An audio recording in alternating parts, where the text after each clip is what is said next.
Hello Internet, I'm back, and it's been an interesting week as we have developments on Ford's new Baby Bronco EV, previews from the upcoming LA Auto Show, leaked images of the 2020 Buick Lacrosse, and info on the new Chevy Monza, and more.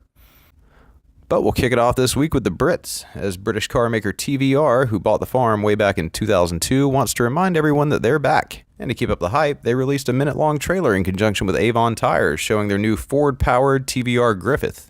This second-generation Griffith was originally debuted last year and is scheduled to begin production in 2019, with a likely price of around $115,000.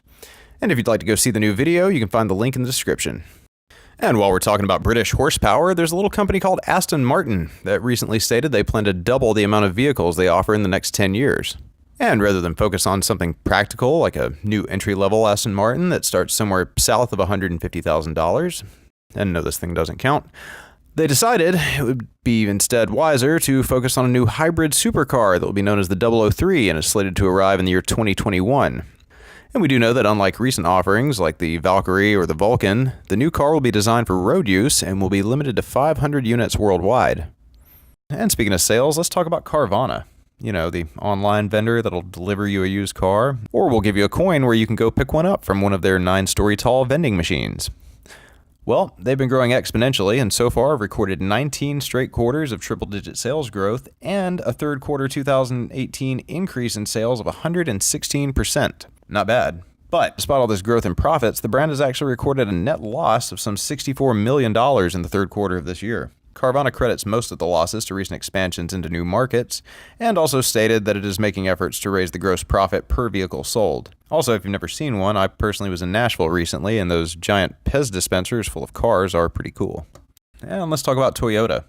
As their in-house tuning shop, Toyota Racing Development, or TRD as it's more commonly known, released images for their new TRD editions of the Camry and the Avalon this week.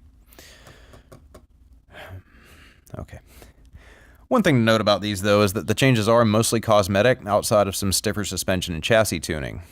My main complaint is if they're going to go out of their way to do something like this, they could have at least added a few extra horsepower to the cars and included an option for a manual transmission, that we do live in some strange times. And speaking of strange times, it's been almost 40 years since a Chevy Monza last rolled off the production line, and the model is expected to make a return sometime in 2019. In China. And instead of it being a small rear-wheel drive coupe with Camaro-inspired styling and an available V8, it'll look like this. But hey, at least we get the 2019 Blazer and they don't. And also this week, Tesla started taking advanced orders for the Model 3 in China for a total of about $1,100 US, though Tesla has so far declined to comment on when the cars will start being delivered. And speaking of American cars sold in China, let's flip that around and talk about Chinese cars sold in America, more specifically Zai Auto, who's most famous for making a shameless knockoff of the Porsche Macan, wants to be the second Chinese brand to go on sale in the States, and the first one selling cars under its Chinese name. The company is already setting up sales and distribution networks in the US and plans to start selling vehicles in the later part of 2020. And in more Chinese news, thanks to some general incompetence over at the Chinese Ministry of Industry and Information Technology, we now have these leaked shots of the refreshed 2020 Buick Lacrosse Aviner. You're welcome. And in German voyeurism news this week, somebody spotted this new AMG GT Roadster creeping around the streets of Germany recently. The refreshed AMG GT is due to go on sale later in 2019, but sources say we could see a reveal as soon as the LA Auto Show due to take place at the end of the month. And while we're on the subject of the Los Angeles Auto Show, let's go over some of the new vehicles that are likely to make an appearance there. One of the most anticipated will be the new Jeep Gladiator. The long-rumored truck that will be based on the Wrangler platform is expected to make its first official appearance and is slated to go on sale for the 2020 model year.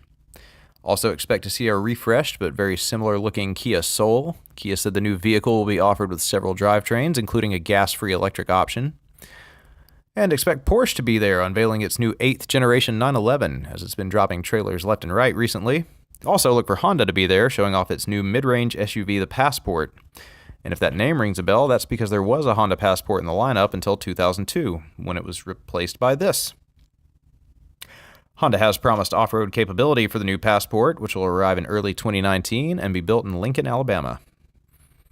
And if you're stuck at the show and looking for something a little different, stop by the Rivian booth and check out their new EV pickup that's due to make an appearance there as well.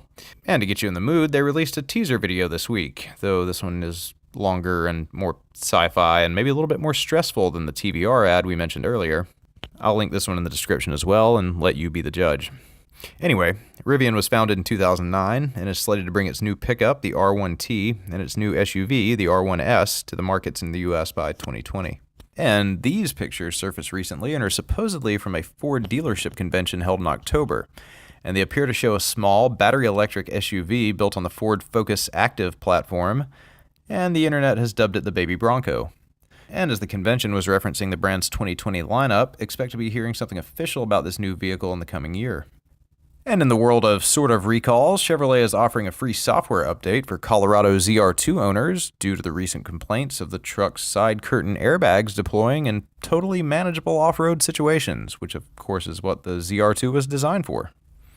And in recall news, Kia is recalling over 16,000 2018 Kia Stinger models due to ineffective wiring insulation that could short circuit and lead to fire. Yeah, and that's going to do it for this week's episode of Weekly Auto News. Don't forget to check out the links if you'd like to see the teaser for the new TVR Griffith or the Rivian R1t.